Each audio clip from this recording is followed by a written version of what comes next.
വീട്ടിലെ പാവയ്ക്ക് കുറച്ച് വറുക്കാമെന്ന് വിചാരിച്ചു പച്ചയ്ക്ക്. അപ്പോൾ അതെ അമ്മച്ചി നല്ല ക്ലീൻ ചെയ്തിട്ട് ഉള്ളിലത്തെ കുരുവൊന്നും കളയണ്ട കേട്ടോ, അതൊക്കെ അടക്ക വറുക്കാം.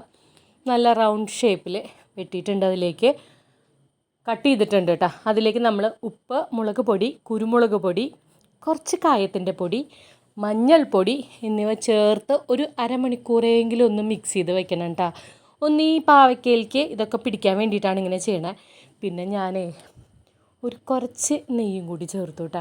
അതിന് പകരം വെളിച്ചെണ്ണ ആയാലും മതി. അതെല്ലാം കൂടി ഒരുമിച്ചാണ് ഞാനൊന്ന് മിക്സ് ചെയ്ത് വെച്ചത്. ഒരു അരമണിക്കൂർ എന്നിട്ട് ഞാനതൊന്ന് വെച്ചു. ഈ ഉപ്പും മുളകൊക്കെ ഒന്ന് നന്നായിട്ട് നമ്മുടെ പാവയ്ക്കയിൽ പിടിക്കാൻ വേണ്ടിയിട്ടാണ് ഇങ്ങനെ ചെയ്തത്. അരമണിക്കൂർ കഴിഞ്ഞപ്പോൾ ഇങ്ങനെ ഇരുന്നു. പിന്നെ ഞാൻ അതിലേക്ക് ഒരു സ്പൂൺ റവയുണ്ടല്ലോ, റവ, അത് വറുക്കണതിന് തൊട്ട് മുമ്പ് അതിലിട്ട് നന്നായിട്ടൊന്ന് മിക്സ് ചെയ്ത് കൊടുത്തു. ദേ നമ്മുടെ എണ്ണ ചൂടായിട്ടുണ്ട്, അതിലേക്ക് അതങ്ങോട്ട് ഇട്ട് ചൂട്ടോട് കൂടി അങ്ങോട്ട് വറുത്തെടുക്കാം. ഇത് ഫ്രഷായിട്ട് യൂസ് ചെയ്യാണ് കേട്ടോ നല്ലത്, അതായത് വറുത്ത ഉടനെ നമ്മൾ യൂസ് ചെയ്യാണ് നല്ലത്. നല്ല ക്രിസ്പി ആയിരുന്നു, നല്ല ടേസ്റ്റും ഉണ്ടായിരുന്നു കേട്ടോ. പിന്നെ ഞങ്ങൾ കാലത്ത് ഇത്തിരി എടുത്തു, പിന്നെ ഉച്ചയ്ക്ക് എടുത്തപ്പോഴേക്കും ഇത്തിരി തണുത്തു, എന്നാലും നല്ല ടേസ്റ്റ് ഉണ്ടായിരുന്നു. ഞാൻ എന്ത് ചെയ്തു, നമ്മുടെ പച്ചച്ചോറും കുറച്ച് പാവയ്ക്ക ഫ്രൈയും കൂടിയിട്ട് മാത്രം കഴിച്ചു കേട്ടോ. പാവയ്ക്കയുടെ കയ്പ്പുണ്ടെങ്കിലും നല്ല ടേസ്റ്റ് ഉണ്ടായിരുന്നു കേട്ടോ.